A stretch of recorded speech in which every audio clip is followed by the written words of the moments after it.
नमस्कार, जय माता दी। मैं हूं आपकी अपनी लाइफ डिज़ाइनर आचार्य जीतू सिंह। अंगार की चतुर्थी व्रत भाई बेहद प्रिय व्रत है। गणेश जी को बहुत पसंद है और ऐसे में सिर्फ गणेश जी को पसंद नहीं है, गणेश जी ही प्रसन्न नहीं होते हैं, इसके अलावा मंगल ग्रह भी शांत होते हैं।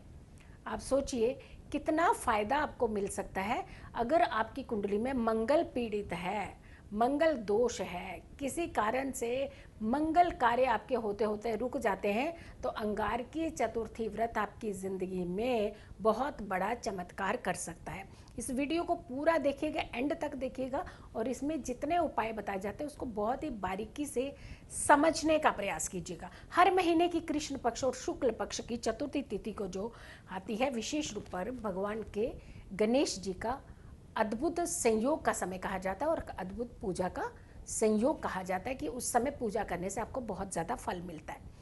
लेकिन अंगारकी चतुर्थी व्रत जो है वो इम्पॉर्टेंट क्यों है, वो आपके जीवन में बहुत ज़्यादा फायदा क्यों देता है। कहा जाता है कि इसे व्रत को करने से आपके जीवन के जितने रोग, जितनी तकलीफें, अनवांटेड प्रॉब्लम्स सारी दूर होती हैं और तो और कुंडली का मंगल ग्रह भी शांत होता है।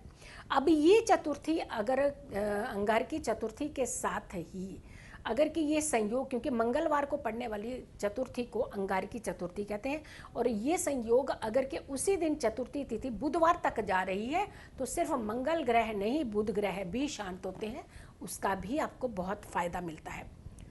कहा जाता है कि एक बार मंगल देवता भगवान गणेश से प्रसन्न होकर उन्हें प्रसन्न करने के लिए कड़ी तपस्या और मेहनत कर रहे थे। वो खूब उन्होंने संकल्प लिया कि हम पूर्ण तपस्या करेंगे और आप हमें फल ज़रूर दीजिएगा। भाई तपस्या तो उन्होंने पूर्ण कर ली और फल देने के लिए गणेश जी भी साक्षात प्रकट हो गए और उन्होंने कहा कि ये जो तुमने तपस्या की है, ये मेरी तपस्या की है, ये व्रत आपको डेडिकेटेड है, आपको समर्पित है। यानी अगर मंगलवार को जो भी चतुर्थी पड़ेगी उसे गणेश चतुर्थी ना कह करके अंगारकी गणेश चतुर्थी के नाम से जाना जाएगा। पहला ये वरदान उन्होंने दिया और वो बहुत प्रसन्न हो गए, उनकी सारी मनोकामना। और उन्होंने एक और वरदान भी दिया कि जो अंगारकी चतुर्थी का व्रत रखेगा उसकी कुंडली के मंगल दोष भी समाप्त हो जाएंगे। और अगर ये चतुर्थी वृद्धि होते होते बुधवार तक जाती है तो आपकी कुंडली में सिर्फ मंगल दोष समाप्त नहीं होगा, बुध ग्रह भी शांत होगा। तो देखिए, आपने एक अंगारकी चतुर्थी का व्रत करने से सिर्फ एक फायदा नहीं मिल रहा है, आपको तीन फायदे मिलेंगे।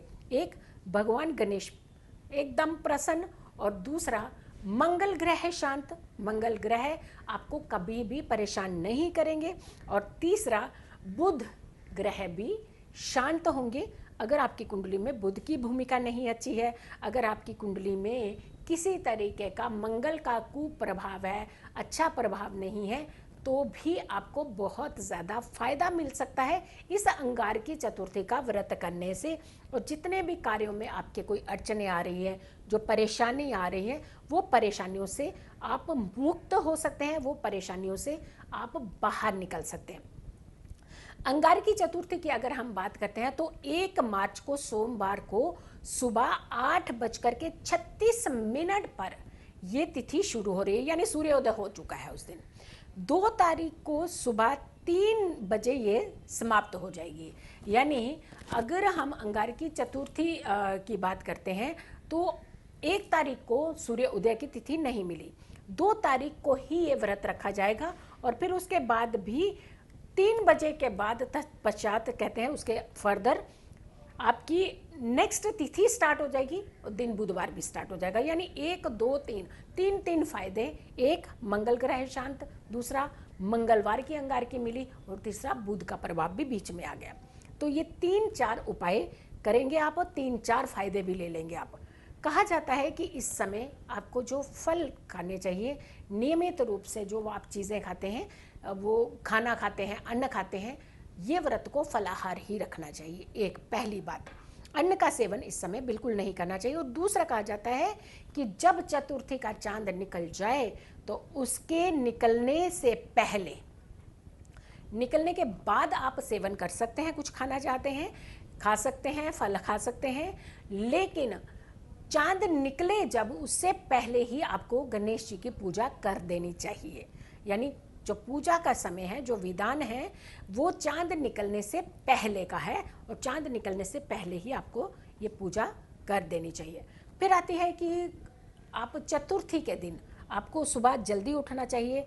डेफिनेटली आपको पूजा पाठ जो है ये 2 समय की करनी चाहिए। भगवान गणेश को लड्डू बहुत पसंद है, मोदक बहुत पसंद है और इस दिन इन्हें मोदक का, लड्डुओं का भोग ज़रूर लगाना चाहिए। केले ज़रूर अर्पित करने चाहिए, केले इन्हें बहुत प्रिय हैं, केले का भोग इनको ज़रूर लगाना चाहिए। पंचामृत ज़रूर बनाना चाहिए। और तो और कहा जाता है कि गणेश जी की आरती जब करते हैं तो माँ पार्वती की आरती और भोलेनाथ की आरती ज़रूर करें, क्योंकि माँ पार्वती के बिना प्रसन्न नहीं होते हैं गणेश। जो माँ पार्वती की आरती करते हैं, जो भोलेनाथ की आरती करते हैं, उन्हें जल्दी फल देते हैं भगवान गणेश।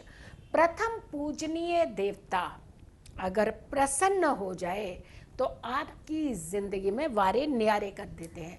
प्रथम पूजनीय देवता का अगर आपको आशीर्वाद मिल जाए तो आपके सारे कष्ट हर जाते हैं। विघ्नहर्ता अगर आपके सारे विघ्न ही दूर करने के लिए तैयार बैठे हैं तो आपको इस अंगारकी चतुर्थी का व्रत जरूर करना चाहिए, जो कि 2 मार्च का है। और इस व्रत को करके सिर्फ और सिर्फ आप भगवान गणेश को प्रसन्न नहीं कर रहे हैं, आप अपनी कुंडली का मंगल दोष समाप्त कर रहे हैं, जीवन में आ रही सारी अड़चनों का समाधान निकाल रहे हैं, मंगल ग्रह को शांत कर रहे हैं और तो और जुड़ती हुई तिथि का फायदा उठाते हुए आप बुध ग्रह को भी शांत कर रहे हैं। इस वीडियो को आपने बहुत सारे लोगों तक ज़रूर पहुंचाना है। इस वीडियो का फ़ायदा हर उस व्यक्ति को मिलना चाहिए जिनकी भी कुंडली में मंगल दोष उन्हें कहीं ना कहीं परेशान कर रहा है। ज़रूर इस वीडियो को शेयर कीजिएगा और बहुत सारे लोगों तक ज़रूर पहुंचे।